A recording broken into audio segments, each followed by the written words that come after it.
कर्माचा सिद्धांत. लेखक हिराभाई ठक्कर. अनुवादक बळवंत शंकर काशीकर. वाचक मनीषा. भाग 3. आपल्या प्रारब्धात असते तेवढेच मिळते. क्रियमाण कर्मे जेवढी आणि ज्या प्रकारची कराल तेवढेच आणि त्या जातीचेच प्रारब्ध तयार होते आणि तेवढेच त्या प्रकारचेच फळ तुम्हाला मिळते. त्यात किंचितही कमी जास्त होत नाही. जन्म घेतेवेळी जेवढे संचित कर्म पक्व होऊन प्रारब्धात रूपांतरित झालेले असते तेवढेच भोगण्याला अनुरूप असा जन्म तुम्हाला मिळतो. तुम्हाला मिळणारे माता पिता, स्त्री पुरुष, कन्या, नातलग हे सर्व तुमच्या प्रारब्धानुसारच प्रारब्ध भोगण्यापुरतेच मिळतात. त्यांचे तुमचे पूर्व ऋणानुबंध असेपर्यंतच तुम्हाला ते लाभतात. तुमच्या प्रारब्धानुरूप उच्च किंवा नीच कुळात तुम्हाला जन्म मिळतो. तसेच तुमच्या प्रारब्धानुसार तुम्हाला जीवनात सुख सोयी लाभतात. कोणत्या मातापित्यांच्या पोटी जन्म घ्यायचा हे आपल्या हातात असते तर आपण प्रत्येकाने टाटा, बिर्ला, डालमिया यांच्या कुळातच जन्म घेणे पसंत केले असते की जेथे जन्म होताच आपण 5-25 बंगले, मोटारी, कारखाने यांचे धनी झालो असतो. पण अशी निवड करणे आपल्या इच्छेवर अवलंबून नसते. आपल्या प्रारब्धानुसार या जीवनात आपले संबंध घडतात. आपले स्त्री पुत्रादी नातलग आपल्या व त्यांच्या पूर्वकर्मानुसारच आपल्याला सुख दुःख देतात. आपले व त्यांचे ऋणानुबंध असे तोपर्यंतच आपण एकमेकांजवळ नांदतो. ऋणानुबंध संपले की आपण लाख प्रयत्न केले तरी कौटुंबिक एकोपा राहू शकत नाही. या जन्मासाठी नेमलेले प्रारब्ध पूर्ण भोगल्याशिवाय आत्महत्याही यशस्वी होत नाही. आपण जी शुभ अशुभ क्रियमाण कर्मे केलेली असतील त्यानुसारच आपले प्रारब्ध बनणार आणि नेमके तेवढेच सुखदुःखाचे भोग आपल्याला मिळू शकतात. परमेश्वर हा केवळ कर्मफलदाता आहे.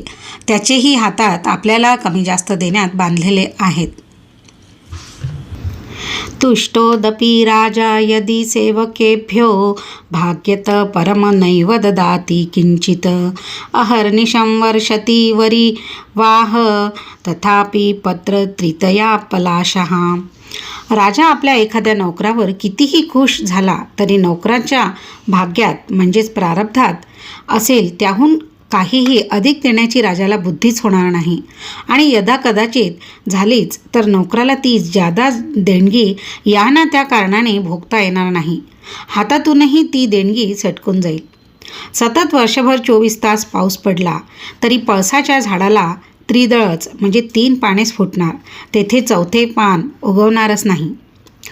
पत्रं नैव यदा करीरविटपे दोषो वसन्तस्य किं नोलुकोऽप्यवलोकते यदि दिवा सूर्यस्य किं दूषणं धारा नैव पतन्ति चातकमुखे मेघस्य किं दूषणं यत् पूर्वविधिना ललाटलिखितं तत् मार्जितुं कः क्षमः. वसंत ऋतूत सर्व झाडांना नवी पालवी फुटते म्हणून काय कळकाला म्हणजेच बांबूला पालवी फुटेल आणि ती न फुटली तर त्यात वसंत ऋतूचा काय दोष. सूर्योदयानंतर सर्वत्र उजेड पडून सर्वांना दिसू लागते पण घुबडाला मात्र दिसणे बंद होते. यात सूर्यनारायणाचा काय दोष. पावसाळ्यात सर्वत्र पाऊस पडून पाणीच पाणी झाले पण चोच उघडून बसलेल्या एखाद्या चातकाच्या मुखात पाण्याचा थेंबही न पडला तर ते त्याचे प्रारब्ध. त्याला वसंत ऋतू काय करणार. तुमचे जे प्रारब्ध तयार झाले आहे ते ललाट लिखित विधाताही पुसू शकत नाही, पालटू शकत नाही. आपल्यात अशी एक समजूत आहे की जन्मानंतर 6व्या दिवशी सटवी कपाळावर या जन्मीचे सुखदुःखाचे भोग लिहिते व ते आपल्याला भोगाव्यास लागतात. ही कल्पना खरी मांडली तरी एक गोष्ट निश्चित की तुमचे पूर्व जन्मजन्मांतरातील जे क्रियमाण म्हणजे संचित कर्म या जन्मी भोगण्यास प्रारब्ध रूपाने परिपक्व झाले असेल त्याहून निराळे एक अक्षर देखील ही सटवी म्हणजेच प्रारब्ध देवता तुमचे कपाळी लिहू शकणार नाही. ती केवळ कर्मफळ देणारी देवता आहे. तुमच्या प्रारब्धात जेवढा पैसा लिहिलेला असेल त्याहून कितीही खटपट लटपट केली तरी एक पै देखील कमी जास्त मिळणार नाही. अधिक धन मिळविण्यासाठी तुम्ही कोणत्याही वाममार्गाचा अवलंब केला तरी ते तुम्हाला मिळणार नाही, आणि मिळाले तरी अचानक या ना त्या मार्गाने ते तुमच्या हातातून निसटून जाईल. शिवाय कुमार्गाचा आसरा घेतल्याने अनिष्ट क्रियमान निर्माण होईल ते निराळेच. एक संस्कृत कवी व्यंगोक्तीद्वारा सांगतो, माधाव माधाव विनैव द्रव्यं न धावनं कारणमारित लक्ष्म्याः चेत धावनं कारणमस्ति लक्ष्म्याः श्वाधावमानो न खलु धनाढ्यः. धनासाठी उगाच धावपळ करू नको, कारण केवळ धावपळ केल्याने पैसा मिळत नाही. कारण की खूप धावपळ केल्यानेच पैसा मिळणार असता तर गावातील कुत्रे देखील श्रीमंत झाले असते. कारण की संबंध दिवस रात्र ते गावातील या गल्लीतून त्या गल्लीत सारखे धावत असतात, जराही शांत बसत नाही. अजून कोणीही कुत्रा मोठा धनवान झाल्याचे कोणाचेच ऐकिवात नाही. सांगण्याचा भावार्थ एवढाच की तुमच्या पूर्वजन्मीच्या क्रियमान कर्मानुसारच या जन्मी तुम्हाला सर्व सुखदुःखे, भोग, ऐश्वर्य इत्यादी मिळणार आहेत. कितीही वृथा खटपट केली तरी एक कपदीर्घही तुम्हाला अधिक मिळणार नाही. तर मग माणसाने पुरुषार्थ करूच नये का?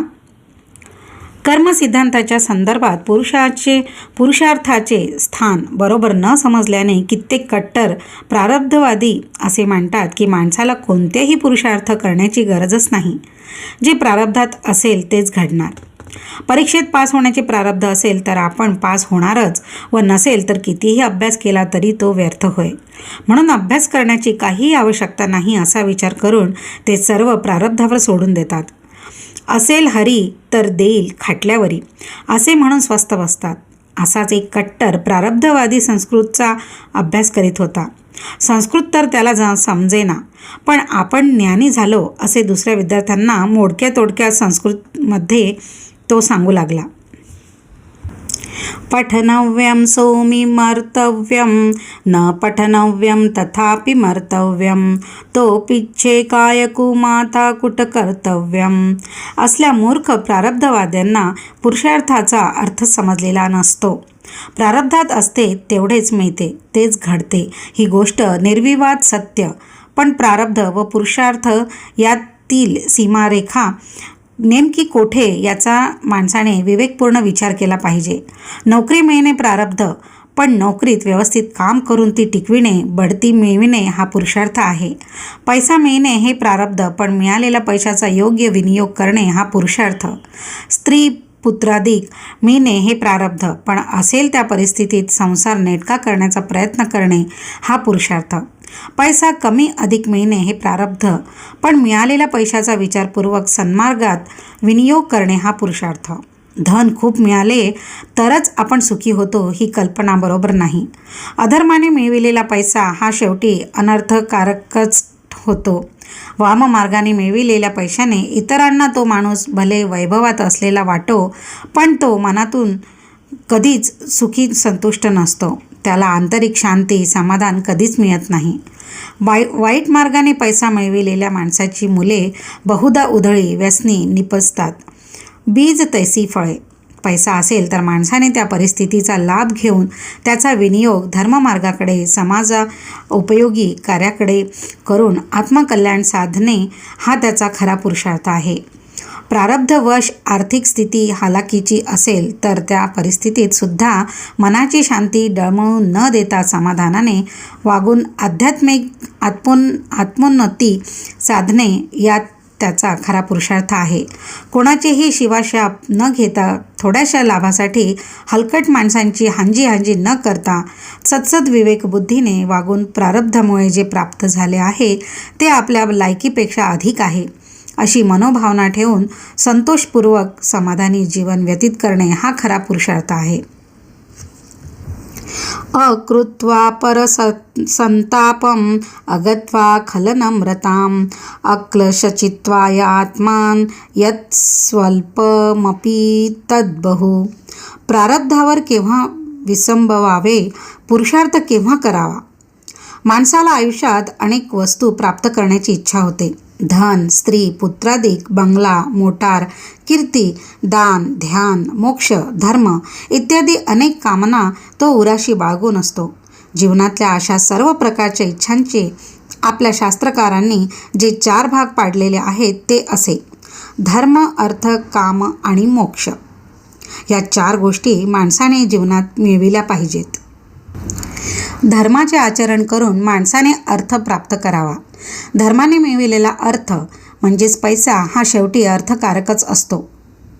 धर्माने प्राप्त झालेल्या अर्थाचा योग्य उपयोग करून जीवनातील सर्व कामनांची पूर्ती करून जीवात्म्याचे अंतिम ध्येय जे मोक्ष ते प्राप्त करण्याची आकांक्षा त्याने बाळगावी. या 4 पुरुषार्थांपैकी धर्म व मोक्ष हे 2 प्राप्त करण्यासाठी माणसाने सतत पुरुषार्थ म्हणजेच प्रयत्न करावा. ते कधीही प्रारब्धावर सोडू नये आणि अर्थ व काम हे 2 प्रारब्धावर सोडून द्यावे. त्यासाठी पुरुषार्थ प्रयत्न करू नये. पण आपण नेमके उलट करतो. अर्थ व काम हे प्रारब्धावर सोडून देण्याऐवजी आपण दिवस रात्र त्यासाठी प्रयत्नशील असतो व शेवटी पस्तावतो. धर्म व मोक्ष या बाबतीत माणसाने जागृत राहून सतत प्रयत्न म्हणजेच पुरुषार्थ केला पाहिजे. पण दुर्दैवाने माणूस हे दोन्ही प्रारब्धावर सोडून देतो आणि त्यामुळे तो गोत्यात येतो. महाभारतात महर्षी वेदव्यास आवर्जून सांगतात, ऊर्ध्वबाहू प्रवक्ष्यामि न कश्चिच शृणोति मे. माझे दोन्ही हात वर करून सर्व जगाला सावध करण्यासाठी मी सांगत आहे, तरी देखील दुर्दैवाने माझ्याकडे कोणाचे लक्षच जात नाही. अर्थ व काम यांचा मी ही शत्रू नाही. अर्थ व काम यासाठी जरूर प्रयत्न करा, पण ते धर्माचा, नीतीचा राजमार्ग न सोडता मोक्षाची प्राप्ती करावी. हा सिद्धांत सर्वांच्या गळी उतरविण्यासाठी त्यांनी इतिहासाचा दृष्टांतसारखा उपयोग करून महाभारतासारखा महान ग्रंथ लिहिला आणि जनमानसावर त्याचा इष्ट परिणाम होत नाही असे पाहून निराशेने वेदव्यासांनी वरील प्रमाणे उद्गार काढले. प्रारब्ध व पुरुषार्थ परस्पर विरोधी नाहीत, पण ते एकमेकांना पूरक आहेत. आज आपण जे क्रियमान कर्म म्हणजे पुरुषार्थ करतो त्यातील बरेचसे संचितात जमा होऊन कालांतराने जेव्हा परिपक्व होते तेव्हा प्रारब्ध रूपाने आपण ते भोगाव्यास लागते आणि ते भोगण्यासाठी आपल्याला अनुरूप शरीर व परिस्थिती प्राप्त होते. आजचा पुरुषार्थच भविष्यकाळात प्रारब्धात रूपांतरित होतो. आजचा पुरुषार्थ हा जणू उद्याच्या आपल्या बंगल्याची वा झोपडीची ब्लूप्रिंट म्हणजे रूपरेखा आहे. म्हणजेच वास्तविक पुरुषार्थ व प्रारब्ध या एकाच वस्तूच्या 2 अवस्था आहेत आणि या दोहोंची कार्यक्षेत्रेच वेगवेगळी असल्याने त्यांचा एक दुसऱ्याशी विरोधही नसतो. प्रारब्ध सांप्रताच्या शरीराला त्याच्या चांगल्या वाईट रूपाप्रमाणे भोग प्रदान करते, तर चालू आयुष्यात केलेला पुरुषार्थ कालांतराने प्रारब्धात रूपांतरित होऊन भविष्यकालीन शरीराला चांगला वा वाईट भोग प्राप्त करून देतो. इंग्रजीतील man is the architect of his own life ही म्हण हेच सूचित करते. मनुष्य स्वतःचे उद्याचे प्रारब्ध आजच्या आपल्या पुरुषार्थाने घडवीत असतो. प्रारब्ध विरहित पुरुषार्थ पांगळा व पुरुषार्थ विरहित प्रारब्ध आंधळे होय. आंधळा व पांगळा अशा 2 मित्रांच्या गोष्टीसारखे हे आहे. आंधळ्याला रस्ता दिसत नव्हता तर पांगळ्याला चालता येत नव्हते. त्यामुळे दोघेही विवश होते, पण दोघांनी विवेकबुद्धीचा वापर केला. आंधळ्याच्या खांद्यावर बसून पांगळ्याने त्याला मार्ग दाखविला व दोघांनी आपली यात्रा पूर्ण केली. आपली जीवनयात्रा ही यशस्वीरित्या पूर्ण करण्यासाठी प्रारब्ध आणि पुरुषार्थ एकमेकांना पूरक बनतात. आपल्या प्रारब्धानुसार जीवनात आपण सुखदुःख अनुभवतो. दुसरे कोणीही आपल्या सुखदुःखाचे कारण असत नाही. ते केवळ निमित्त मात्र असतात. कारण व निमित्त यातील फरक असा: दूध गरम करण्यासाठी अग्नी हे कारण आणि पातेली हे निमित्त. पातेली मिळण्यासाठी नसेल तर दुसरे भांडे, तपेली, वाडगा इत्यादी वापरता येतात, पण दूध गरम होण्याचे कारण जो अग्नी त्याला पर्याय नाही. आपल्या दुःखाचे कारण आपणच असे एखादा मनुष्य मानतो, ते चुकीचे होय. तो मनुष्य त्यासाठी केवळ निमित्त होतो. तो नसेल तर त्याच्या जागी दुसरा एखादा मनुष्य वा अन्य काही परिस्थिती उभी ठाकेल. आपले प्रारब्ध हेच आपल्या दुःखाचे कारण असते. सुखदुःखाचा कोणी न दाता, दुसरा देतो ही कुबुद्धी रेखा. मी करतो हा वृथा अभिमान, स्वकर्म सूत्रे गुंफिले सर्वजण. कर्म करण्यात आपण स्वतंत्र आणि फळ भोगण्यात परतंत्र. भगवद्गीतेतील सर्व परिचित महावाक्य सांगते, कर्मण्येवाधिकारस्ते मा फलेषु कदाचन. कर्म करण्याचा तुला अधिकार आहे, पण फळ भोगण्यात तुझा अधिकार नाही. कर्म करण्याचे कर्तव्य तू कर, पण अमुकच फळ मिळाले पाहिजे असा अट्टहास करण्याचा तुझा अधिकार नाही. या महावाक्याचा अर्थ समजण्यात थोडा गैरसमज होण्याचा संभव आहे. भगवंत असे सांगत नाहीत की तू कर्म तर कर, पण फळाची कोणतीही आशा अपेक्षा ठेवूच नको.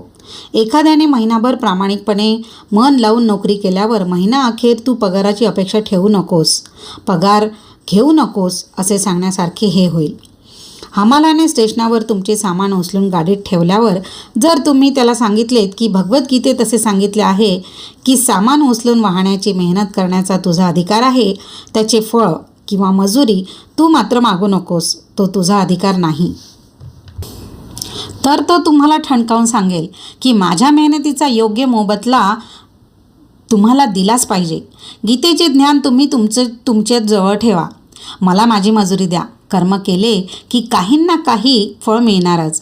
फळ दिल्याशिवाय कर्म शांत होणारच नाही. म्हणजेच वरील गीता वाक्याचा स्पष्ट अर्थ असा की कर्म करणे वा न करणे हा तुमचा अधिकार आहे, पण एकदा कर्म केलेत की जे फळ मिळेल ते तुम्हाला भोगलेच पाहिजे. कर्म करणे न करणे, कसे न करणे, शुद्ध बुद्धीचा उपयोग करून त्यात प्रवृत्त होणे अथवा न होणे या गोष्टी तुमच्या अधिकारात आहेत. पण एकदा कर्म केल्यावर फळ न भोगण्यात तुम्ही स्वतंत्र नाही. म्हणजे जे फळ मिळेल, चांगले वा वाईट, ते तुम्हाला भोगलेच पाहिजे. त्यातून तुमची सुटका नाही. त्यातून कोणतीही पळवाट तुम्हाला काढता येणार नाही. समजा तुम्ही एखाद्या समारंभात जेवावयास गेलात. जेवताना कोणते पदार्थ किती प्रमाणात खाणे हे कर्म करण्याचा तुम्हाला अधिकार आहे. समजा तुम्हाला बासुंदी अजिबात सोसत नाही, पण आवडते मात्र खूप. तुम्ही बासुंदी अधिक आवडीने खात आहात हे यजमानांच्या लक्षात आले. तो तुमच्या पानात बासुंदी वाढवून अधिक घेण्याचा अगदी प्रेमाने आग्रह करून लगातार आपले प्रकृतिमान लक्षात घेऊन त्याच्या आग्रहाला बळी न पडण्याचा तुम्हाला अधिकार आहे. बासुंदी प्रमाणाबाहेर न घेण्याचे कर्म करण्याचा तुम्हाला अधिकार आहे, परंतु आपल्या आंतरिक वासनेला बळी पडून बासुंदी प्रमाणाबाहेर खाण्याचे कर्म तुम्ही एकदा केलेत की जे न करण्याचा तुम्हाला अधिकार होता, तर दुसऱ्या दिवशी पोट बिघडल्यावर तुमच्या कर्माची जी फळे मिळतील ती फळे न भोगण्यात तुम्ही स्वतंत्र नाही. तुम्हाला ती भोगलीच पाहिजे. कर्म भोगण्यासाठी देहधारणा आवश्यक. कर्मात बेरीज वजाबाकी नाही. शुभ कर्माचे फळ सुख, अशुभ कर्माचे फळ दुःख. पण ही दोन्ही भोगण्यासाठी देह धारण करण्याशिवाय गत्यंतर नाही. कारण देह हे कर्म फळ भोगण्याचे साधन आहे. या कारणे कोणीही जन्ममरणाच्या चक्रातून सुटूच शकत नाही. आणि जोवर जन्ममरणाच्या चक्रात जीवात्मा अडकलेला आहे तोवर त्याला मोक्षप्राप्ती नाही. देहच धारण करण्यापासून मुक्तता या परिस्थितीचे नाव म्हणजेच मोक्ष. जोवर शुभ व अशुभ कर्माचा साठा संचितात बाकी आहे तोवर जन्ममरण चक्र चालूच राहणार. देह धारण करावयास लागणे हेच खरे बंधन आहे. शुभ कर्माचे फळ सुख ते भोगण्यासाठी देह धारण करणे ही जणू सोन्याची बेडी, आणि अशुभ कर्माचे फळ दुःख ते भोगण्यासाठी देह धारण करणे ही जणू लोखंडाची बेडी. परंतु दोन्ही प्रकारची कर्मे भोगण्यासाठी देह धारण करावाच लागतो. म्हणजे कर्म शुभ असो वा अशुभ असो, जीवात्म्याला जन्ममरण रूपी बेड्यात अडकवून ठेवते. बेडी सोन्याची असो वा लोखंडाची, दोन्हीही बंधनकारकच. सत्पात्री दानाचे फळ सुख, पण तेही उपभोगण्यासाठी देहधारण हा करावाच लागतो. सुपात्रदानाच्च भवेत धनाढ्यो, धनप्रभावेन करोति पुण्यं, पुण्यप्रभावात् सुरलोकवासी, पुनर्धनाढ्यो पुनरेव भोगी. सत्पात्री दान केल्याने माणूस धनवान होतो. धनाच्या प्रभावाने अधिक दानधर्म केला की त्याला पुण्य शरीर प्राप्त होते. त्यामुळे पुन्हा तो धनवान होतो, पुन्हा पुण्य करतो. अशा रीतीने पुन्हा पुन्हा शरीर धारणेचे चक्र सतत चालूच राहते. कुपात्रदानाच भवेत दरिद्रो दारिद्र्य दोषेण करोति पापम पाप प्रभावात नरकम प्रयाती पुनर्दरिद्रो पुनरेव पापी. कुपात्री दान केल्याने माणूस दरिद्री होतो. दारिद्र्य दोषाने मग तो माणूस पापकर्मे करू लागतो. पाप प्रभाव वाढला की तो नरकात जातो. अशा रीतीने पाप क्षालनार्थ पुन्हा पुन्हा देह धारणेचे चक्र सतत चालू राहते. माणूस पाप करो वा पुण्य करो, दोन्ही बाबतीत संसार चक्र उलट वा सुलट दिशेने चालूच राहते. त्यात प्रत्येक जीव भरडून निघतो. त्याला मोक्ष म्हणजेच जन्ममरणापासून सुटका ही मिळतच नाही. कारण प्रत्येक नवीन जन्मात जीवात्मा नवनवीन क्रियमाण कर्मे करीतच राहतो आणि त्यातील जी कर्मे तात्कालिक फल देऊन समाप्त होत नाही ती संचित रूपे जीवाच्या खाती म्हणजेच अकाउंटमध्ये जमा राहतात आणि अशा प्रकारे संचिताचे पर्वतप्राय ढिगारे जमा होत राहतात व त्यातील जी पक्व होऊन प्रारब्ध बनतात ती भोगण्यासाठी जीवात्म्याला अनुरूप देह धारण करावा लागतो आणि पुन्हा त्या जीवन दरम्यान पुढे अनेक जन्म घ्यावे लागतील अशी नवी कर्मे करतो. अनादी काळापासून हे दुष्ट चक्र चालत आलेले आहे व ते अनंत काळात चालूच राहणार आहे. महर्षी पतंजली सांगतात, सती मूले तवित्पाकहा जाती आयुभोगाहा. जोवर कर्मरूपी मूळ आहे तोवर शरीररूपी वृक्ष उगवणारच व त्याला जात आयुष्य व भोगरूपी फळे लागणारच. कर्मात वजाबाकी नाही, केवळ बेरीज. बरेच लोक असे सांगतात की पापपुण्याची वजाबाकी होऊ शकते. म्हणजेच असे की आपण समजा 5 मन पाप केले व नंतर 8 मन पुण्य केले तर पुण्यातून 5 मन वजा जाता 3 मन पुण्य आपल्या खाती उपभोगण्यास जमा होईल व पापाचे फळ जे दुःख ते भोगण्यास लागणार नाही. पण सामान्य व्यवहारातले हे गणित कर्म कायद्यात होऊ शकत नाही. तेथे वजाबाकी नाही, केवळ बेरीजच होते. म्हणजे असे की तुम्ही 5 मन पाप केले तर 8 मन पुण्य केले तर तुम्हाला 5 अधिक 8 अशा एकंदर 13 मन कर्माचे फळ भोगावेच लागेल. 5 मन पाप कर्माचे फळ जे दुःख होय ते भोगण्यासाठी देह धारण करावा लागेल व 8 मन पुण्यकर्माचे फळ जे सुख आहे त्यासाठी देह धारण करावाच लागेल. पापपुण्याची बेरीज करून होणारे एकंदर 13 मन कर्म देह धारण करून भोगलेच पाहिजे. मात्र एकाच देहात सर्व पापकर्म व पुण्यकर्म भोगावे लागते असे नाही, तर पापपुण्याचे मिश्रण माणसाला प्रत्येक देहात भोगावे लागते. म्हणूनच माणूस एकाच देहात काही वेळा दुःखी तर काही वेळा सुखी असतो. तर मग मोक्षप्राप्ती कधी? प्रत्येक माणूस हा मोक्षाचा अधिकारी आहे आणि 84 लक्ष योनी फिरल्यावर मानव शरीर हे मोक्ष मिळण्यासाठीच प्राप्त झालेले आहे. मानव देह प्राप्त झाल्यानंतर मोक्ष न मिळाल्यास पुन्हा 84 लक्ष योनीत फिरणे क्रमप्राप्त होते. केवळ मनुष्यच या जन्म मरणाच्या फेऱ्यातून सुटून परब्रह्मातील लीन होण्यास पात्र आहे. मात्र त्या दिशेने त्याने प्रयत्न केले पाहिजेत आणि असे करण्याचे सामर्थ्य व स्वातंत्र्य दोन्ही त्याच्यात असते. कारण तो परब्रह्माचाच अंश आहे. परंतु जोवर या जन्मातील सर्व प्रारब्ध भोगून तो संपवित नाही आणि जन्मजन्मांतरात त्याचे खाती जमा झालेला पर्वतप्राय म्हणजे संचित साठा तो नष्ट करीत नाही, भस्म करून टाकीत नाही, तोवर अनंत काळापर्यंत त्याला पुन्हा पुन्हा निरनिराळे देह धारण करणे क्रमप्राप्तच होय. जर त्याला मोक्षप्राप्तीची तीव्र इच्छा असेल तर त्याला ज्ञानाग्नीद्वारे समस्त पूर्वकर्मांचा साठा भस्म करणे क्रमप्राप्त आहे. ज्ञानाग्नी ही सर्व कर्माणम भस्मसात कुरुते. या जन्मीचे प्रारब्ध तर भोगून संपविलेच पाहिजे, पण या जन्मी करावी लागणारी क्रियमाण कर्मे अशी खुशीने करावी लागतील की जी या जीवनात परिपक्व होऊन आपले फळ देऊन शांत होतील आणि त्यातील एकही कर्म त्याच्या संचितात जमा न होऊन त्याच्या भोगासाठी त्याला नामा जन्म घ्यावा लागणार नाही. सर्व कर्मे अशी कुशलतापूर्वक करणे याचेच नाव योग. योग हा कर्मसु कौशलम. पण आता जर कोणी म्हटले, जर कोणी कर्मच नाही केले तर? क्रियमान कर्म संचितात जमा होण्याचे संकट टाळण्यासाठी काही लोक असा युक्तिवाद करतात की कर्म करणेच सोडून द्यावे, की ज्या योगे संचिताचे प्रारब्ध बनून त्याच्या भोगार्थ जन्म घेण्याचा प्रश्न निर्माण होणारच नाही. म्हणजेच आपोआप मोक्ष मिळेल, देहबंधनातून सुटका होईल. हा युक्तिवाद करणे सोपे, पण आचरणात आणणे अशक्य कोटीतील आहे. कारण कोणीही क्षणभर ही कर्मे करणे टाळू शकत नाही. कर्माचा सिद्धांत भगवान गीतेत अर्जुनाला स्पष्ट बजावतात. नहि कश्चित क्षणमपि जातु तिष्ठति अकर्म कृत शरीरयात्रापि च तेन प्रसिद्धेत अकर्मणः. कोणीही मनुष्य कर्म केल्याशिवाय क्षणभरही राहू शकत नाही. कर्माविना त्याची शरीरयात्रा म्हणजेच जीवन क्षणभरही चालू शकत नाही.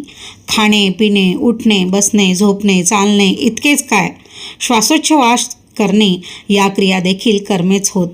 निर्वाहासाठी नोकरी धंदा करणे, शरीर स्वास्थ्यासाठी व्यायाम करणे, शरीर धारणार्थ अन्नप्राशन करणे या गोष्टी निरंतर ह्या कराव्याच लागतात. म्हणजेच जन्मापासून मरेपर्यंत काही ना काही कर्म करावेच लागते. काही ना काही कर्म आपली इच्छा असो वा नसो हे चालूच राहते. परंतु यापूर्वी सांगितल्याप्रमाणे खाणे पिणे इत्यादी जीवनावश्यक क्रिया म्हणजे कर्मे तात्काळ फळ देऊन शांत होतात, संचितात जमा होत नाही. मनुष्याने अन्य क्रियमान कर्मे ही अशा कौशल्याने करावी की जी याच कुळात फळ देऊन शांत होतील, संचित बनून पुढल्या जन्मांचे कारण बनणार नाहीत. योग हा कर्मसु कौशल्यम. कोणती क्रियमान कर्मे संचितात जमा होत नाहीत.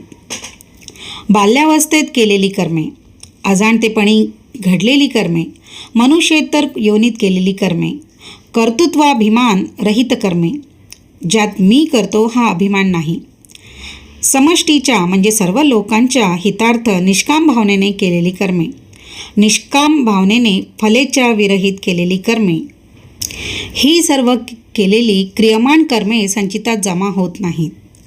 बाल्यावस्थेत आणि अभान अवस्थेत केलेली कर्मे, बालपणी अगर अभान अवस्थेत केलेली कर्मे प्रतिद्वेष रहित असतात, त्यामुळे ती संचितात जमा होत नाहीत. एखाद्या बालकाने अग्नीत हात घातला तर भाजण्याचे तात्कालिक फल देऊन ते शांत होईल, संचितात जमा होणार नाही. समजा एखादे 3-4 वर्षाचे मूल पलंगावर चढून उड्या मारीत असेल आणि तेथे असलेल्या 2-3 महिन्याच्या धाकट्या भावंडाच्या गळ्यावर त्याचा पाय पडला आणि योगायोगाने ते बालक दगावले, तर त्या 4-5 वर्षाचा मुलावर खुनाच्या आरोपाखाली कोर्टात खटला भरता येत नाही व ते कर्म अजाण अवस्थेत घडलेले असल्याने संचितातही जमा होत नाही. त्याचप्रमाणे दारूच्या नशेत किंवा वेडेपणात म्हणजे वेडेपणाच्या अवस्थेत एखाद्या माणसाने शिवीगाळ अथवा मारहाण केली व कोर्टात त्याचेवर खटला भरला गेला तरी त्याचे ते कर्म अजाणतेपणी घडलेले असल्याने कोर्टात त्याला सहसा शिक्षा होत नाही व ते संचितातही जमा होत नाही. कदाचित अशावेळी जमलेले लोक त्याला थोडीफार मारहाण करतील व अशा तऱ्हेने त्याचे ते कर्म त्याला तात्कालिक फल देऊन शांत होईल. असे कर्म जाणीवपूर्वक केलेले नसल्याने संचितातही जमा होत नाही. अशा प्रकारे भाग 3 येथे पूर्ण झाला.